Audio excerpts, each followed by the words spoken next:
Astrologer Rumi মাহিন্দার। সবাইকে বলবো যারা যারা আমাকে ইউটিউব থেকে দেখছেন অবশ্যই সাবস্ক্রাইব করে নিন। এখনও যারা সাবস্ক্রাইব করেননি তারা অবশ্যই সাবস্ক্রাইব করে নিন। আর যারা ফেসবুক থেকে দেখছেন অবশ্যই পেজটাকে আমার ফলো করে নিন। আজকে বলবো আপনাদের ধনুরাশির 2025 কেমন যাবে। অবশ্যই চলুন একটু জেনে নিই ধনুরাশির 2025 কেমন যাবে।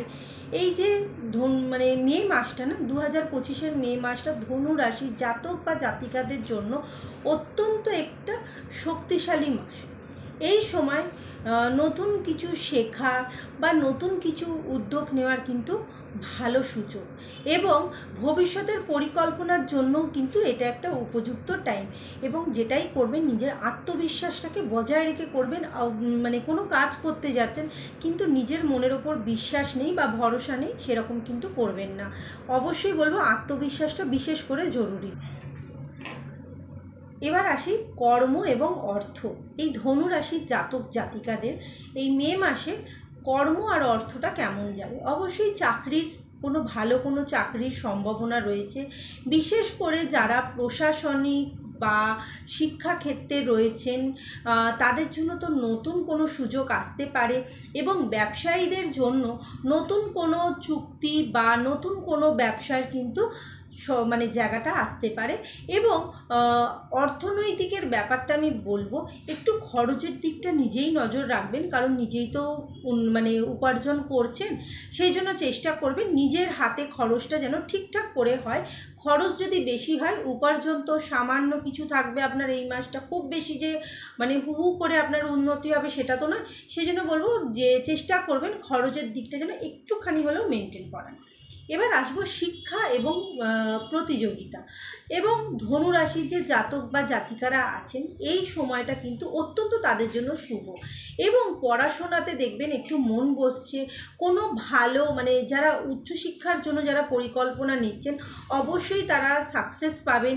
এবং যারা স্কলারশিপের জন্য চেষ্টা করছেন বা বিদেশ যাওয়ার জন্য চেষ্টা করছেন তারা দেখবেন অবশ্যই কিন্তু সাফল্যতা পাবেন। একটু মাঝে মাঝে মনটা একটু চঞ্চল হবে, সেটা নিয়ে কিছু বেশি ভাববেন না। চঞ্চল হলেও কিন্তু আপনার মনে পড়াশোনার জায়গাটায় ভীষণ আপনি নিজেকে কন্ট্রোল রাখতে পারবেন। এবার আসছি দাম্পত্য এবং সম্পর্ক। পরিবারের সম্পর্ক ভালোই থাকবে, পরিবারের যে আপনাদের সঙ্গে সম্পর্কটা সেটা কিন্তু আপনার ভালোই থাকবে। এবার নতুন বা পুরাতন কোনো যদি সমস্যা থাকে সেটার সমাধান হওয়ার কিন্তু চান্সেস রয়েছে। প্লাস যদি কোনো আপনার জীবনে কেউ এসে না থেকে থাকে অবশ্যই নতুন কোনো মানুষের আগমন কিন্তু আপনার জীবনে রয়েছে। এবং যদি বিশ্বাস করা হয় যে কোনো ঝড়ঝাপটা হলেও কিন্তু আপনাদের সম্পর্কের জায়গাটা কেউ ভাঙতে পারবে না। এবং যারা দাম্পত্য জীবনে বহুদিন ধরে অটুটভাবে রয়েছে দেখবেন তাদের মধ্যে একটু হলেও ঝড়ঝাপটা আসবে, কিন্তু ঝড়ঝাপটাকে আপনারা কিন্তু সামলে নেবেন। কিন্তু আমি একটা বলবো যে কোনো কারোর কথায় কিন্তু শুনবেন না। আগে নিজেদের মধ্যে দেখবেন যে নিজেদের মধ্যে এতদিন থাকার পরও যেন নিজেদের মধ্যে বিশ্বাসটা বজায় থাকে, তাহলে দেখবেন কেউ আপনাদের সম্পর্ক ভাঙতে পারবে না। এবার আসবো স্বাস্থ্য।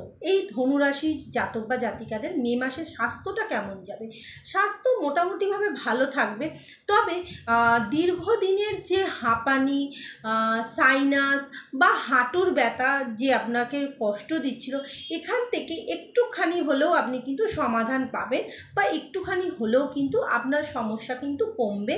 এবং একটা কথা বলবো, শরীরের যত্ন নেবেন। আর যদি কোথাও ঘুরতে যাওয়ার থাকে তবে অবশ্যই সেই জায়গা থেকে একটু হলেও সতর্ক থাকবেন, কারণ এই মাসটা কিন্তু ঘুরতে যাওয়ার জন্য আপনার জন্য ভালো, কিন্তু অবশ্যই শরীরটাকে কিন্তু বজায় রেখে ঘুরতে যাবেন। সবাইকে বলবো ভালো থাকুন, সুস্থ থাকুন। আমার চ্যানেলটাকে সাবস্ক্রাইব করে রাখুন। অনেক তথ্য আপনারা পেয়ে যাবেন, রোজ না রোজ কিছু ভিডিও আপনারা পোস্ট করি আমি পেয়ে যাবেন। তো সবাই ভালো থাকবেন, সবাইকে রাধে রাধে।